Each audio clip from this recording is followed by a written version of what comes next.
Pernahkah kalian membayangkan jika Indonesia memiliki striker muda dengan kemampuan luar biasa yang bisa bersaing di level dunia?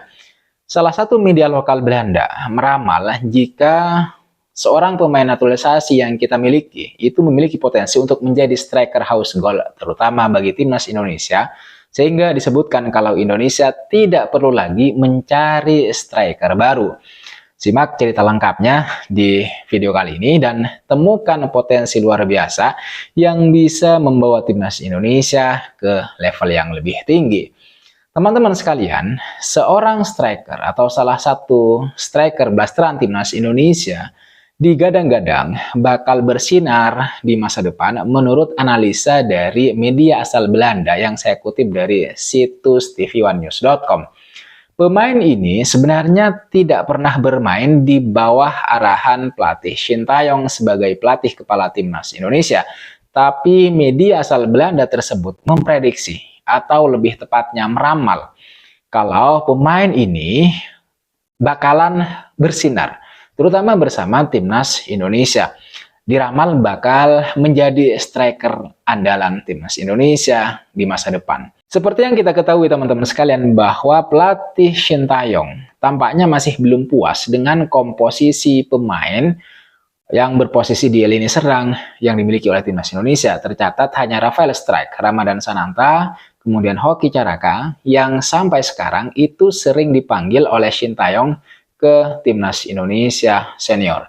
Namun, sejumlah striker tersebut dirasa masih belum memenuhi ekspektasi Shin Tae-yong lantaran kurang tajamnya mereka di depan pertahanan lawan.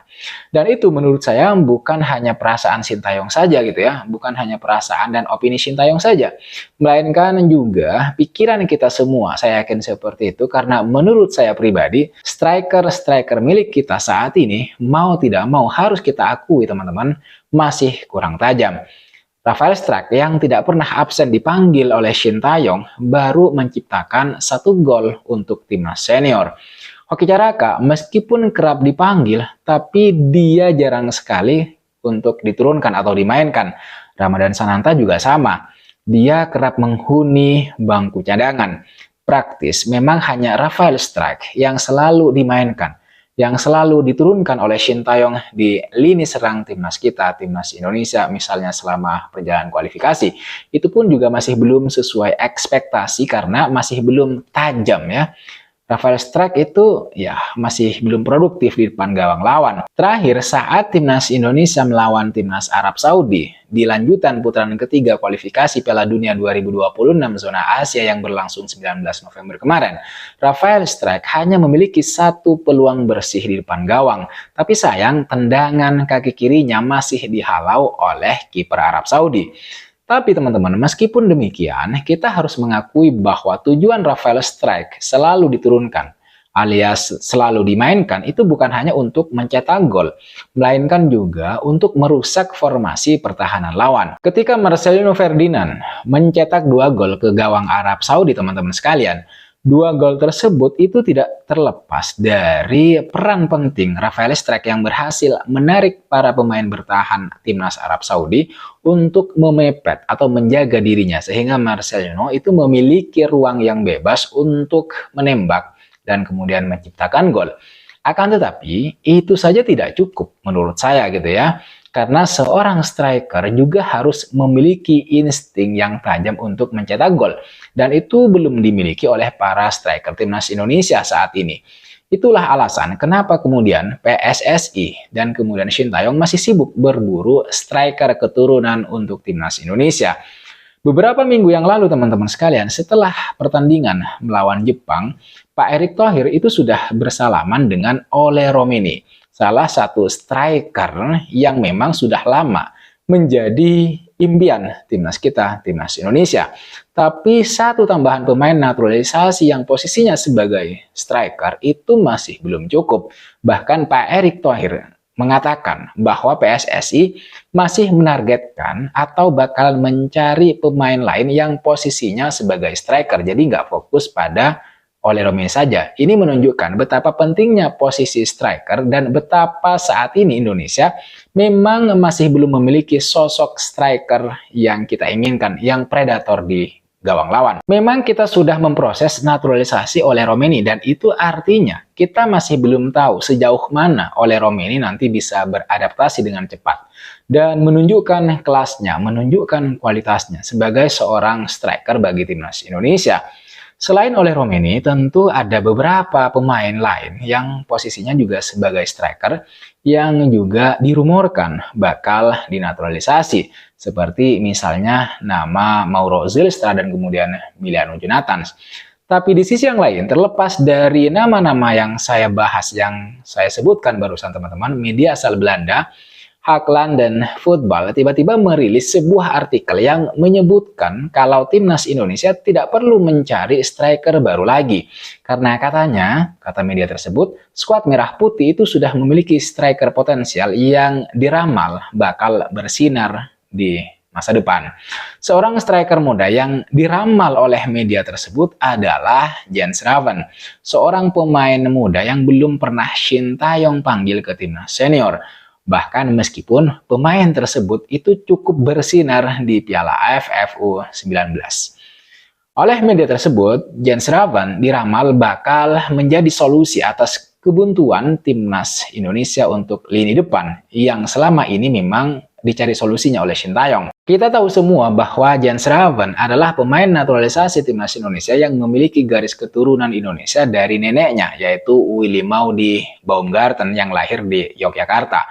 Sehingga dirinya resmi disumpah menjadi WNI pada bulan Juni 2024. Setelah resmi menjadi WNI, teman-teman, dia langsung masuk ke skuad timnas Indonesia di Piala AFF U19 asuhan Indra Safri dan menjadi top skor di turnamen tersebut dengan 3 gol dan 3 assist. Bukan hanya itu teman-teman sekalian, debutnya bersama timnas Indonesia U19 juga berakhir manis dengan berkontribusi terhadap keberhasilan timnas Indonesia, timnas Garuda Muda, menjadi juara Piala AFF U19.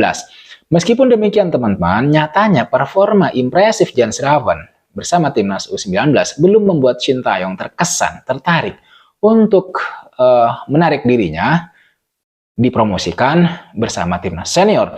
Bahkan untuk Piala AFF tahun ini saja dia tidak masuk ke dalam daftar pemain yang dipanggil oleh Shin Tae-yong. Padahal hitungannya dia selalu dipanggil oleh Indra Safri untuk timnas U19. Meskipun begitu, media lokal Belanda yang saya sebutkan tadi sebelumnya itu sudah pernah meramal potensi yang dimiliki oleh Jens Raven bahkan sebelum menjadi pemain timnas Indonesia, yang artinya dia diramal akan menjadi striker yang potensial. Menurut media tersebut, Jens Raven bisa menjadi senjata mematikan bagi timnas Indonesia di masa mendatang karena Jens Raven itu dinilai memiliki sejumlah kelebihan seperti misalnya dia bisa bermain versatile atau ya bisa ditempatkan di beberapa posisi serta ketahanan fisik yang baik. Menurut media tersebut begitu. Disebutkan kalau Jens Raven ini kuat secara fisik dan kreatif. Dia bisa ditempatkan di beberapa posisi dalam tim gitu. Dia juga bisa bermain sebagai gelandang bertahan dan pemain sayap. Maka oleh sebab itu media tersebut melaporkan kalau Shin Tae-yong sempat tertarik dengan Jens Raven, sehingga saya pikir itulah yang kemudian menjadi sebab Jens Raven dinaturalisasi. Ramalan media lokal Belanda yang saya sebutkan barusan mungkin akan menjadi kenyataan nanti di masa depan karena usia Jens Raven itu masih sangat muda, yang berarti masih memiliki waktu yang panjang untuk terus berkembang dan terus meningkatkan skill dan kualitasnya. Hanya saja untuk saat ini, pelatih timnas Indonesia, Shin Tae-yong itu belum terkesan untuk mempromosikan dirinya ke timnas senior. Meskipun dulu mungkin sempat tertarik, tapi setelah melihat beberapa kali performa atau penampilan Jens Raven bersama timnas Indonesia U19, Shin Tae-yong mengatakan kalau pemain tersebut, artinya Jens Raven, itu belum siap untuk tampil untuk bermain bersama timnas Indonesia senior. Shin Tae-yong pernah mengatakan hal tersebut saat ditanyakan oleh wartawan soal kemungkinan dirinya apakah akan memanggil Jens Raven ke timnas Indonesia senior. untuk putaran ketiga kualifikasi Piala Dunia 2026. Beberapa di antara kalian mungkin juga berharap bahwa Jens Raven ini bakal dipanggil ke Timnas Indonesia Senior untuk Piala AFF tahun ini. Karena untuk Piala AFF U19 dia menjadi salah satu pilar utama di lini depan.